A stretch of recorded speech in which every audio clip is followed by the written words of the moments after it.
The world's population keeps growing. By 2050, we'll have to double our food production. For that, we'll need genetic engineering, advanced pesticides, and fertilizer. Lots of fertilizer. That's why at Agricon, we're working every day, hand in hand with farmers and their families. And don't you want to feed the world?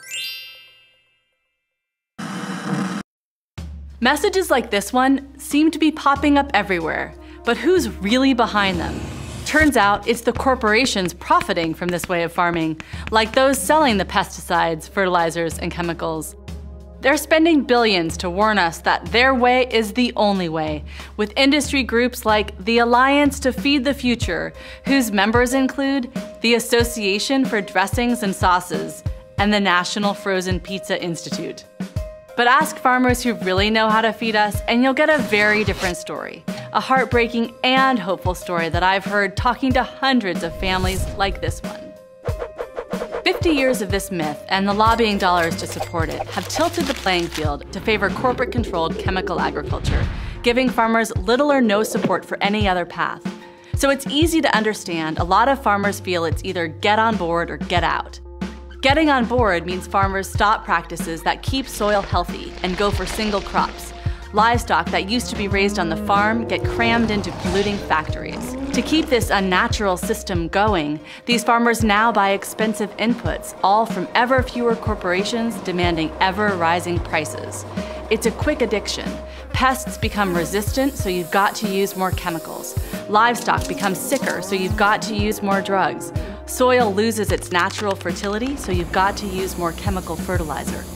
Then on the other side, when farmers try to sell their crops, they face only a few big buyers offering unpredictable prices. The economics don't work for long. Over the last 50 years, millions of desperate farmers have had to sign contracts with corporations that dictate their every move, or have lost their farms altogether. More and more farm income is concentrating at the top, so now only 1 in 10 US farms can support a family. In many other countries, a similar thing is happening. Small farmers who buy into the promise that corporate agriculture is the solution often get trapped by debt and dependency. So yes, corporate agriculture is good for some folks, including some of the largest growers, but not the typical farm family. And that's strike one for this myth. But we have to feed the world, right? And if not this way, what choice do we have? A great one. We just don't see ads for it, and it certainly isn't getting the subsidies going to corporate ags. State-of-the-art sustainable farming ends this unnatural chemical addiction. It uses better practices, not ever more expensive purchases. Sustainable farmers build healthy soil by planting a variety of crops and rotating them. They raise their animals on the farm, not in cramped factories.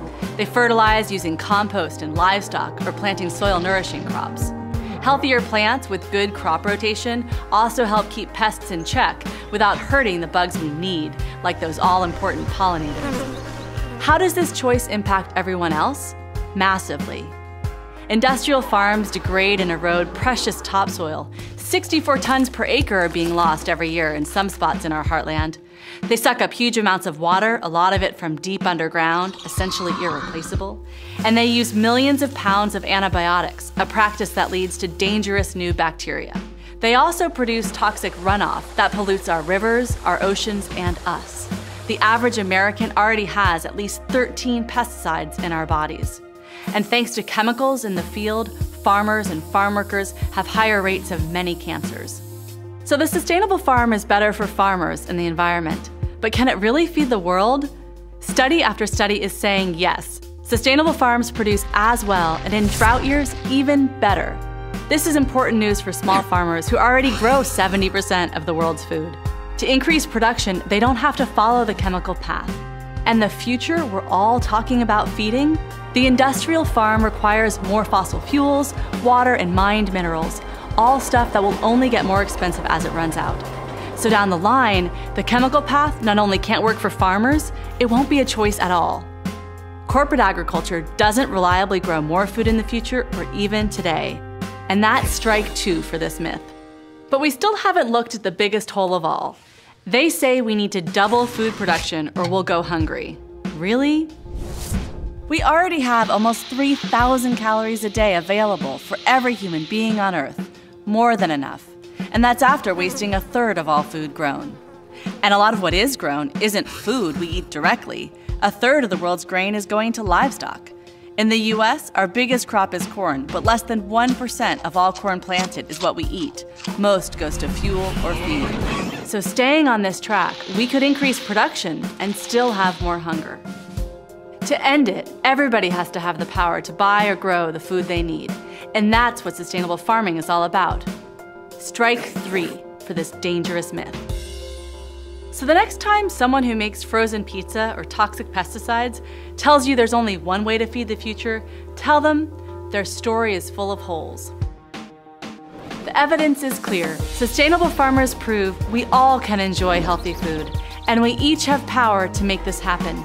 We can redirect our own food dollars and the billions in public money now going into the pockets of big ag. We can stand up and speak out for sustainable farmers here and around the world.